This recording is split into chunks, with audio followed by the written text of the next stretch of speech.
लेकिन कुछ लोग बैठल हुए कितना कलाकार है ना कौनो चीज का निष्कर्ष ना निकलल। बिरहा के कलाकार है ना बिरहिया है ना, लेकिन कोई बिरहा ना सुनिए। तब मास्टर बाबू ये देखल बिरहा का भूमिका हो और सरहद हिंद के जवान बाबू आज वो लोग जागते हैं तब हम लोग यहाँ आराम से सोते हैं। तो 4 लाइन कवि जी भूमिका लिखते हैं देश के जवानों के ऊपर। बार हिंदुस्तान के जवान कैसे बाबू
बाबूजी की ओर से शुभ भाव पे 21 रुपया का पुरस्कार 5 के प्रणाम हो आशीर्वाद का चाहत हो।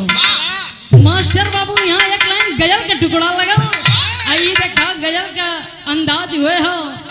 एक स्वर्गीय रामदेव गुरु जी अपने जवानी के आलम में बड़ी गौले मास्टर, वैसे हमारे स्वर्गीय रामदेव गुरु जी का और बुल्लू गुरु जी का जोड़ी गजब रहा। आज तक क्यों फेर ही वाला ना मिलल। अरे यार हम हई जोड़ी गदा के थोड़ी बात करते हैं, बिरहा मुकाबला का बात होती है। अगर कहीं भी टेंट वेंट लगे तो लोग कहें कि अरे यार वहाँ कुल व्यवस्था हो तो कुछ हो का। फुलंदर भैया रहे माया मूर्ति बिरा गई है। अरे यार हम ये समय का बात ना करती मालिक, हम गुरु जी के समय का बात करते हैं। लोग कहें कि अरे रामदेव और बुल्लू ने आवत हुआ सुनवैया दादा लोग चल न बिरहा सुने पगड़ी बांध ले यो बतावे कोई। अरे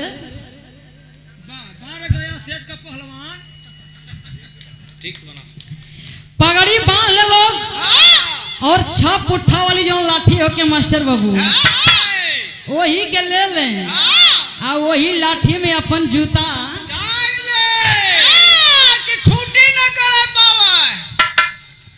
आज चल रहे लोग स्वर्गीय रामदेव गुरु जी का बिरहा सुने। तो हमारे गुरु जी गाँव में दिखाई हमारे अखाड़ा का गणेश अखाड़ा की पहचान हो। कैसे बाबू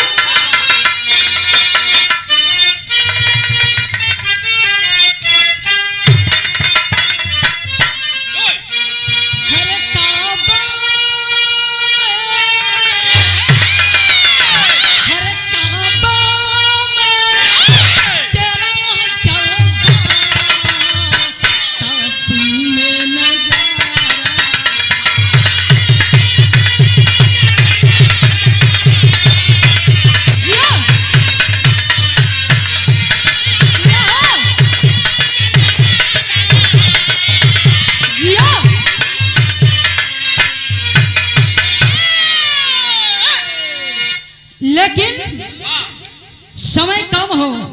कवि जी भाव लिखत हो बिरहा के अंदर। कैसे बाबू बाबू कोई ऐसा दिन कोई ऐसा तारीख नहीं है जिस दिन की हिंदुस्तान के सरजमी पर आतंकवादियों का शिकार घुसपैठियों का शिकार यहाँ तक कि बाबू हमारे देश के जवानों का अंग गर्दन काट कर लेकर चले जाते हैं पापी गद्दार। लेकिन शायद उन्हें मालूम नहीं कि बस उत्तर प्रदेश चाह देगा तो पाकिस्तान विश्व के नक्शे में कहीं नहीं दिखेगा, कहीं नहीं दिखेगा। इसलिए एक लाइन कहना है, पूरे हिंदुस्तान को ओर से कहना है।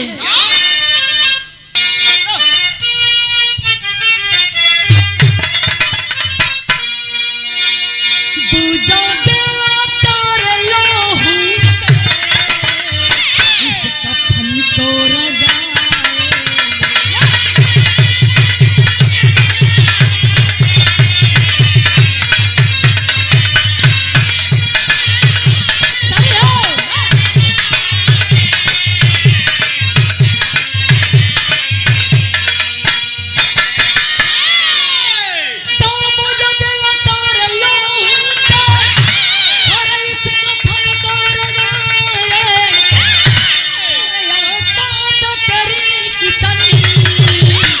तुझको दिखाऊं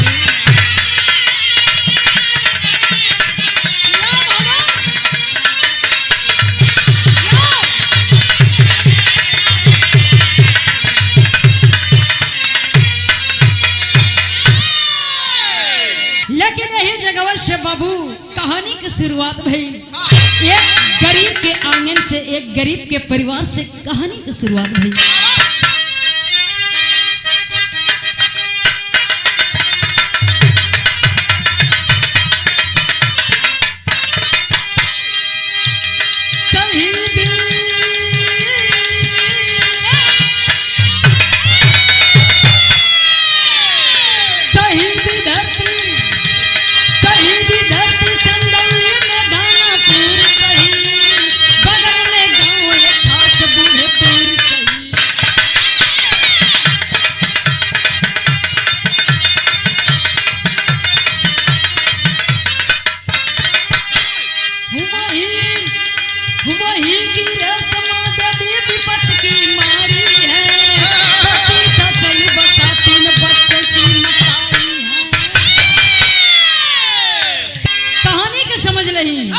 हमारा चंदौली जिला में 9 ब्लॉक पड़ेला। वही 9 ब्लॉक में एक ब्लॉक धानापुर, वही धानापुर के अंतर्गत एक गांव जो ने गांव का नाम बूढ़ेपुर।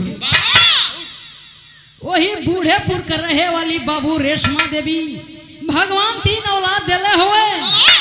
बड़ बेटवा का नाम गोरखनाथ, मझला बेटा का नाम पारसनाथ और सबसे छोट बेटवा का नाम अमरनाथ बा।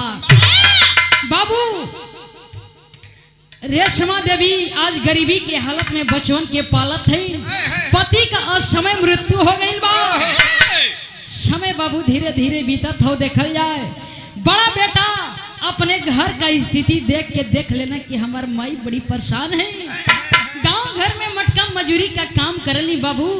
अपने घर की स्थिति देख के बड़ बेटवा बचपन से ही मन लगा के पढ़े लिखे लगले। हाई स्कूल पास कैले, इंटर पास कैले बाबू। फार्म अप्लाई करत हो देखे अपने मेहनत के बल पर। आज गोरखनाथ 2010 में फौज में भर्ती हो गई। जब फौज में भर्ती भैले बाबू पूरे परिवार के संभार ले। जब पूरे परिवार के संभार ले बाबू तो आप लोग जनबे करेला कि जेकरे घरे अगर नौकरिया हो जाला तो ओकरे घर तिलकरुअन का लाइन लग जाला। आज गोरखनाथ के घरे बाबू रोज तिलकरू दौड़त हुए। अम्माई एक जगह अच्छा घर परिवार ढूंढ के अपने बड़ बेटवा का शादी तय कर दिली। शादी हो गई बाबू नीतू नाम के लड़की से। जब नीतू नाम का दुल्हन बाबू घर में आई तो घर में नया रोशनी आ गई। जब घर में नया रोशनी आई बाबू धीरे धीरे गोरखनाथ की छुट्टी समाप्त हो गई। जब छुट्टियां समाप्त भई आज फौजी जवान बाबू अपने वतन की ओर जाए के तैयारी करते हैं। तो बाबू बिरहा काटा थे 3 नंबर वाली गीत लगावा। क्या बात है। ये रखा संजय भैया हमारे बिरहा में कुल स्वर्गीय राम रे गुरु जी का तर्ज मिली। हाँ ये कुल तर्ज करेजा से गवाले गुरु जी। हाँ ये जहाँ जाए एकदम छुआवत जाए जगह बनावत जाले। कैसे गाजीपुर से बच के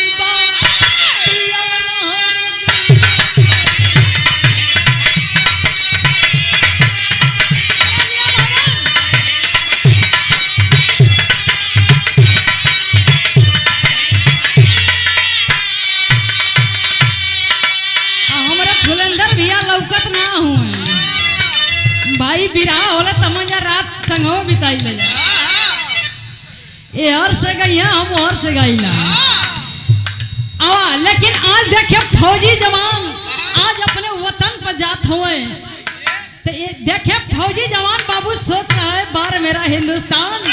गौर करेंगे बाबू, जिस मिट्टी पर जिस धरती पर हम और आप लोग बैठे हैं यही धरती गुलाम थी। इसी धरती को आजाद करने के लिए लाख वीरों ने अपना जान की बाजी लगाई तो बाबू ये चलकर मेरा धरती मेरा देश आजाद हुआ। लेकिन बाहर है आज के नेतागढ़, लेकिन मैं राजनीति की बात नहीं करती क्योंकि ये राजनीतिक मंच नहीं, ये सांस्कृतिक मंच है। आज के नेतागढ़ बस राजनीति में मिलकर इस देश को खोखला कर रहे हैं, आपस में बस लड़ रहे हैं। लेकिन देखे आज एक फौजी जवान के दिल की बात है, जवान सोच रहा है अपने हिंदुस्तान की दशा देखकर कैसे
गोरखनाथ अपने ड्यूटी पर छत्तीसगढ़ के सुकमा जिले में पहुंचना है। जब रेजिमेंट के साहब देखते हैं कहते हैं शाबाश जवान शाबाश, तुम्हारा जैसे वीर सपूत के ऊपर इस भारत माँ की लाज है बेटा। जाओ अपने साथियों के साथ निकल जाओ रोड की देखभाल के लिए। बाबू फौजी गोरखनाथ अपने टीम के साथ निकल हुआ रोड का देखभाल करे खातिर, लेकिन रास्ता में एक जंगल पड़ल जो जंगल का नाम बाबू पेपर पत्रिका द्वारा बताओल गई। वो जंगल का नाम रहल कोचाची जंगल। वही कोचाची जंगल में पापी बाबू घात लगा के बैठे रहला और इंतजार करत रहला कि जे वही इधर से हिंदुस्तान के जवान गुजरी है एक जवानन के ऊपर हम जा एक का एक धमाका करल जाई। बाबूजी जे वही हमारे देश के जवान उस मार्ग से उस जंगल के रास्ते से गुजरते हैं जब वही उस पापियों ने हमारे देश के जवानों के ऊपर ऐसा कहर बरसाते हैं। लेकिन बाबू हमारे देश के जवान भी पीछे नहीं हटते, मोर्चा को संभालते हैं। लेकिन अफसोस की बात, उस लड़ाई के मैदान में हमारे देश के 6 जवान शहीद हो जाते हैं। जब 6 जवान शहीद होते हैं बाबू, जब गोरखनाथ देखते हैं क्रोध में अंगार हो जाते हैं और उठा लेते हैं हाथ में हथियार को। फिर गीत कटल है मास्टर हुए वाला लगा था सांस मारे।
आज कवि जी देश के जवानन का वीरता और साहस के ऊपर एक लाइन भाव लिखत हो मास्टर विराट शैली में।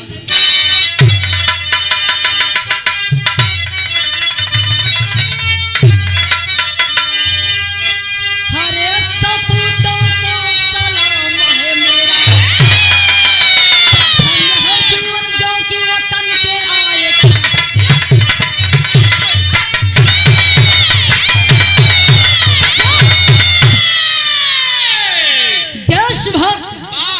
देशभक्त मरा देशभक्ति में ये देखा दीवानापन हो।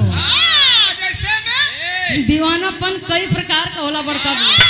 जैसे में हर कोई माता पिता का दीवाना हो, कोई भगवान का दीवाना हो, केहू मेहरारू का दीवाना हो।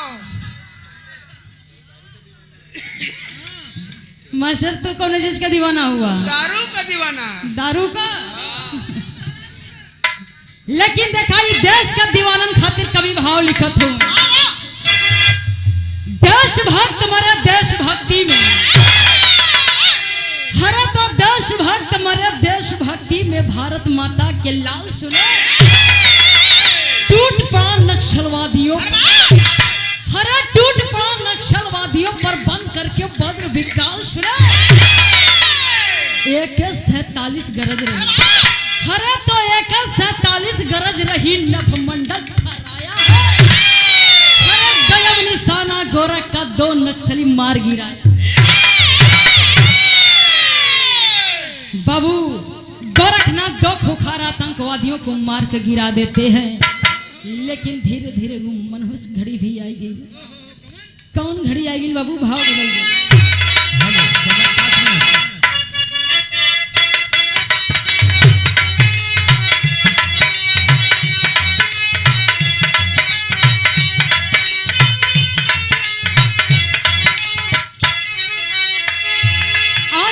फौजी जवान रणभूमि में खड़ा होकर ललकारत हो, लेकिन नक्सली कैले रहले पूरी तैयारियां हो, पूरी तैयारियां हो। गोलियां करबाई चारेगी, सबके निशाना मरे गोरख के ओरिया हो, गोरख के ओरिया हो। गोली कई दिया के पारेगी, दिल दरतिया पे बंद भइना जारिया हो, बंद भइना जारिया हो। बारो जाना मारेगी, गोरख के माउता के अली खबारिया हो, अली खबारिया हो। दिल पूरा नाम जारेगी। बाबू आज गोरखनाथ रणभूमि में खड़ा होकर ललकारत हो। हर किसी के बाजुओं में दम है तो आकर सामने से लड़ ले, तो पीछे से वार करते हो बापी गद्दार। लेकिन बाबू एक नक्सलवादी उन्हीं झाड़ियों के बीच से ऐलान सुनता है और अपने हथियार को उठाता है। बाबू गोरखनाथ के कलेजे को छलनी छलनी कर देता है। आज गोरखनाथ खून से लथपथ होकर बाबू उसी रणभूमि में गिर जाते हैं। रेजिमेंट के जवान सुनते हैं गोली की आवाज, बाबू अवाक हो जाते हैं। उस आवाज के तरफ जाते हैं तो देखते हैं फौजी जवान जमीन पर गिरकर खून से लथपथ होकर रो रहा है, छटपटा रहा है। लेकिन बाबू हॉस्पिटल ले जाने की तैयारी कर रहे हैं। लेकिन रास्ते में ही जाते जाते बाबू गोरखनाथ सदा सदा के लिए इस भारत माँ की गोद में सो जाते हैं। जब इधर मरला का खबर बूढ़ेपुर के धरती पर आई बाबू, तो भाव बदल गई। आज बाबू रेजिमेंट के जवान आज गोरखनाथ के उस पार्थिव शरीर को ताबूत में बंद करके बाबू जब बूढ़ेपुर के धरती पर प्रस्थान करते हैं, जब बूढ़ेपुर के सरजमी पर बाबू आते हैं, देखते देखते बाबू आज जिला जवार में हाहाकार मच जाता है। बड़े बड़े पुलिस अधिकारी, नेता तथा जिला जवार के हजारों लोग इकट्ठित हो जाते हैं। जब बाबू ताबूत खोलल जाते हो, जब गोरखनाथ के दुल्हन जब नीतू अपने पति देव का लाश देखती बाबू, पैर के नीचे से जमीन घिसक जाती है, पछाड़ा खा के गिर गई। लोग पानी का छींटा लावत हो, दुल्हन होश में होते फिर भी होश हो जाते। माई भी बाबू रोवत है, इतना रोवत है, हाय लाल हाय गोरख। लेकिन बाबू जब भी आज दरवाजे पे इकट्ठे थे, सबके आंख में आंसू भर गए। बारे मालिक बा, ये कौन दिन दिखा दिला प्रभु। लेकिन बाबू भाव लगल, आज दुल्हन रो रो कर एक बात कहती है,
लेकिन बाबू आज सब कोई रोवत हो। लेकिन देखल जाए आज गोरखनाथ के दोनों छोट छोट भाई आज वही ताबूत के बगल में खड़ा होके रोवत हुए। तो वो मालिक की याद आ गई, कथुम बार मालिक बा बचपन में बाबूजी के छीन लेला और बड़ भैलीदा तो भैया के भी छीन लेला मालिक। आज वो भगवान के दोनों भाई उल्हना दे बाबू तो पहपट लगल।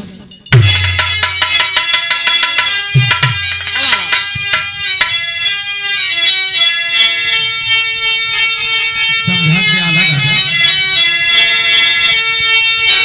ताए प्रभु ताए प्रभु का रूठ गए प्रभु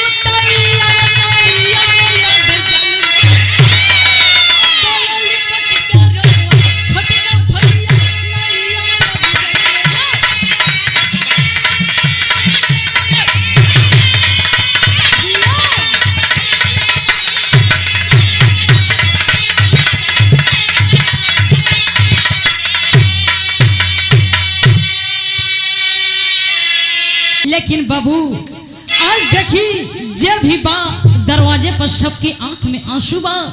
लेकिन कवि जी गाने का प्रमाण आल्हा में देते हैं।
बाबू गोरखनाथ के अंतिम दाह संस्कार की तैयारी चल रही है। आज बूढ़ेपुर के ठीक सामने गंगा घाट पर आज गोरखनाथ का अंतिम दाह संस्कार बाबू राज की सम्मान के साथ होता है। गार्ड ऑफ ऑनर दिया जाता है। पूरा जिला जवार में बाबू हाहाकार मचा हुआ है। सभी लोग इंतजार में बैठे हैं कब उन पाकिस्तानियों को मुंह तोड़ जवाब दिया जा रहा है। लेकिन कवि की लेखनी संकेत करती है, कवि की लेखनी सवाल करती है देश के राजनेताओं से। क्या सवाल है बाबू? खड़ी लगा। और ये देखिए हमारे फुलेंदर भैया के आप जीजा जी के ओर से आपको ओर से 21 रुपया का पुरस्कार, चरणों प्रणाम, आशीर्वाद के चाहत हो।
आतंकवाद उग्रवाद फैलन लक्ष्यवाद हो, कहिया देश हुई इनसे आजाद हो। अगर देखा जाए तो मेरा देश अगर परेशान है तो केवल वाद शब्द से। वाद का मतलब आतंकवाद, नक्सलवाद, उग्रवाद, जातिवाद। अगर जिस दिन ये वाद शब्द हमारे हिंदुस्तान से समाप्त हो जाएगा उस दिन ये मेरा हिंदुस्तान आजाद हो जाएगा। आज वो तिरंगा भी सवाल करता है कि मैं आजकल ज्यादा फहराने से ज्यादा लपेटने के काम आ रही हूँ क्या? वो तिरंगा भी रो रहा है बाबू। 12 हिंदुस्तान के जवानों की योगदान बाबू। आज इतनी कड़ाके की ठंड है, हम लोग तो आज बिस्तर में है, लेकिन आज हमारे हिंदुस्तान के जवान बर्फ पर जाग कर बाबू रातों दिन जाग कर ड्यूटी निभाते हैं। तो बाहर देश के जवान के जे बिरहा का कहानी समाप्त भइल। समय ना हो सबसे समय